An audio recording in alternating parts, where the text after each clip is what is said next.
प्यारे नमः। श्री स्वामी हरिदास विजय तीर्थराम।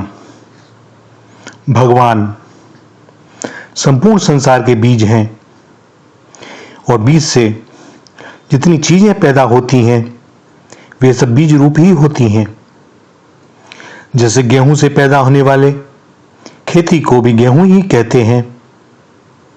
किसान लोग कहते हैं कि हमारे खेत का गेहूं बहुत अच्छा हुआ, अच्छी फसल हुई।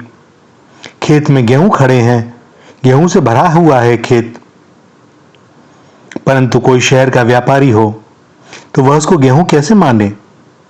वह कहेगा कि मैंने बोरे के बोरे गेहूं खरीदा और बेचा है, क्या मैं नहीं जानता कि गेहूं कैसा होता है? यह तो घास है, डंठल और पत्ती है, यह गेहूं नहीं है। परंतु खेती करने वाला किसान और जो जानता होगा वह तो यही कहेगा कि यह वह घास नहीं है जो पशु खाया करते हैं, यह तो गेहूं है। खेती को गाय खा जाती है तो कहते हैं कि तुम्हारी गाय हमारा गेहूं खा गई, जबकि उसने गेहूं का एक दाना भी नहीं खाया। भैया, खेत में भले ही गेहूं का एक दाना भी न दिखे, पर एक गेहूं है, इसमें कोई संदेह नहीं, क्योंकि यह पहले भी गेहूं ही था और अंत में भी गेहूं ही रहेगा। अतः बीच में खेती रूप से अलग दिखते हुए भी वह गेहूं ही है। अभी तो यह हरी हरी घास जैसा दिखता है, पर बाद में पकने पर इससे गेहूं ही निकलेगा। इसी तरह संसार के पहले भी परमात्मा थे और अंत में भी परमात्मा ही रहेंगे। अतः बीच में भी जो कुछ है वह सब परमात्मा ही है। वासुदेव सर्वम, जो आरंभ और अंत में होता है वह बीच में भी होता है, यह सिद्धांत है। जिसके आदि और अंत में जो है वही बीच में भी है और वही सत्य है। मुक्त होने पर भी महापुरुष ने जिस साधन से मुक्ति प्राप्त की है उस साधन का एक संस्कार अहम की सूक्ष्म गंध रह जाती है, जो उसे दूसरों के साथ एक नहीं होने देती। इस संस्कार के कारण ही विद्वानों में और उनके दर्शन में भेद रहता है। अपने मत का संस्कार दूसरे विद्वान के मतों का समान आदर नहीं करने देता, परंतु प्रतिक्षण वर्धमान प्रेम की प्राप्ति होने पर अपने मत का संस्कार भी नहीं रहता और सबके साथ एकता हो जाती है और संपूर्ण मतभेद मिट जाते हैं। भगवान के समग्र रूप का अर्थात वासुदेव सर्वम का अनुभव हो जाता है। वास्तव में वासुदेव सर्वम का अनुभव करने वाला, इसको जानने वाला, कहने वाला भी नहीं रहता, वरन एक वासुदेव ही रहता है जो अनादिकाल से ज्यों का त्यों है। सब में परमात्मा को देखने से संपूर्ण मतों में समान आदर भाव हो जाता है, क्योंकि अपने इष्ट भगवान से विरोध संभव नहीं। निज प्रभु मैं देखहि जगत के ही सन करहि विरोध, गोस्वामी जी ने कहा है। ईश्वर और जीव के विषय में दो तरह का वर्णन आता है। भगवान समुद्र है और जीव उसकी तरंग है, अर्थात तरंग समुद्र की है, और दूसरा जीव समुद्र है और ईश्वर उसकी तरंग है, अर्थात समुद्र तरंग का है। इन दोनों में तरंग समुद्र की है, यही मानना उचित दिखाई पड़ता है।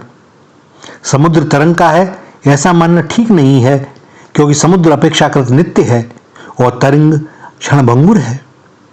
अतः तरंग समुद्र की होती है, समुद्र तरंग का नहीं होता।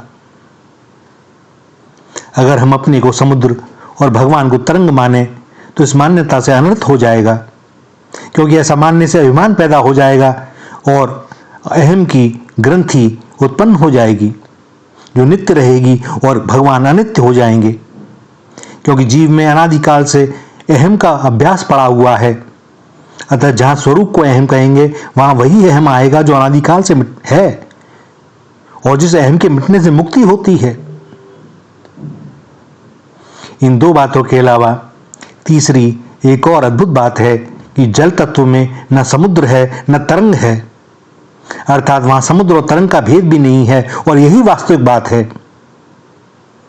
समुद्र और तरंग तो सापेक्ष हैं, पर जल तत्व निरपेक्ष है। जैसे जल तत्व में समुद्र, नदी, वर्षा, ओस, कोहरा, भाप, बादल आदि सब मिटकर एक हो जाते हैं, ऐसे ही वासुदेव सर्वम में सभी साधन योग मार्ग मिटकर एक वासुदेव स्वरूप हो जाते हैं। जैसे जल तत्व में कोई भेद नहीं है, ऐसे ही वासुदेव सर्वम में कोई भेद नहीं है। मतभेद से असंतोष उत्पन्न होता है, पर वासुदेव सर्वम में कोई मतभेद न होने से सबको सर्वथा संतोष हो जाता है।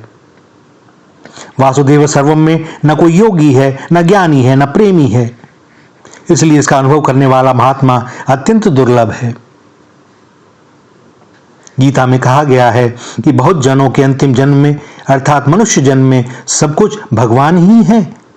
इस प्रकार जो ज्ञानवान मेरे शरण होता है वह महात्मा अत्यंत दुर्लभ है। एक ही जल, बर्फ, कोहरा, बादल, ओले, वर्षा, नदी, तालाब, समुद्र आदि अनेकों रूपों में हो जाता है।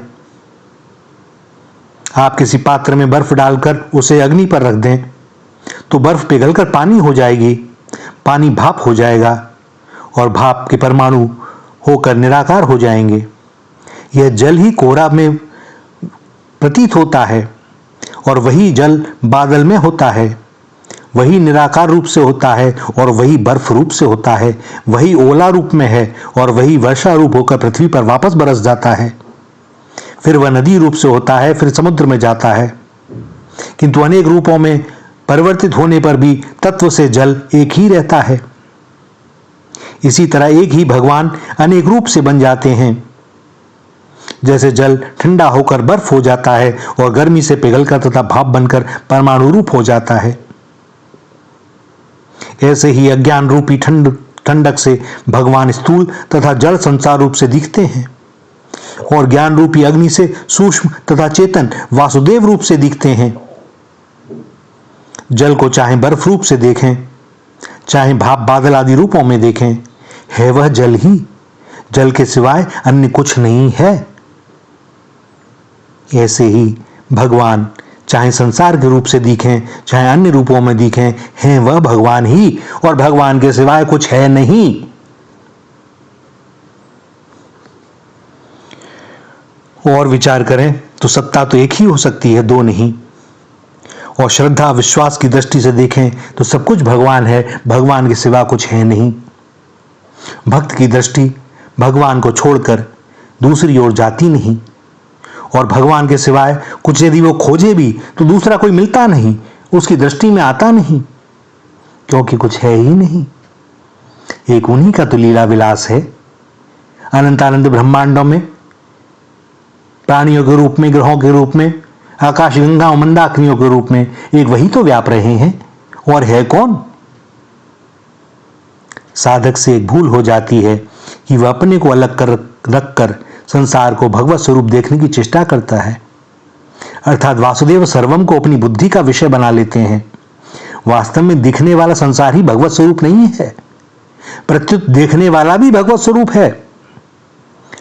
सकल मिदमहम च वासुदेवा विष्णु पुराण में कहा गया है। अतः साधक को ऐसा मानना चाहिए कि अपनी देह सहित सब कुछ भगवान ही है, अर्थात यह शरीर भी भगवत स्वरूप है, इंद्रियां भी भगवत स्वरूप हैं, मन भी भगवत स्वरूप है, बुद्धि भी भगवत स्वरूप है, प्राण भी भगवत स्वरूप है और यह अहम जो मैं पना है ना भैया, यह भी भगवत स्वरूप है। सब कुछ भगवान ही है। इसको मानने के लिए बुद्धि में जोर नहीं लगाना चाहिए, प्रत्युत सहज भाव से जो जैसा है वैसा स्वीकार कर लेना चाहिए।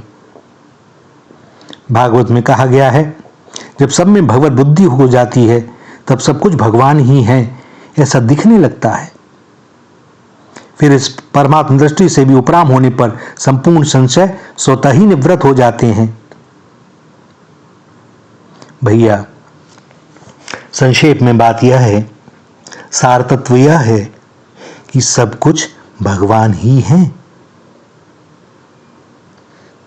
और जब आप यह समझ जाएं तो फिर ना कोई दृष्टा रहेगा और ना कोई दृश्य और ना दर्शन, ना कोई देख रहा है, ना कोई दिखने वाला है और ना कोई देखने की वृत्ति रह गई।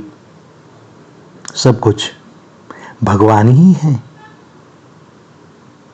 वे ही रचनाओं के रूप में हैं, वे ही देखने वाले हैं और वे ही दृश्य बने हुए हैं, और कोई है ही नहीं। हम अपनी बुद्धि से जब बीच में घुस जाते हैं, सारे भ्रम और संशय यहीं से उत्पन्न होते हैं, यहीं से सारे प्रश्न उठ खड़े होते हैं।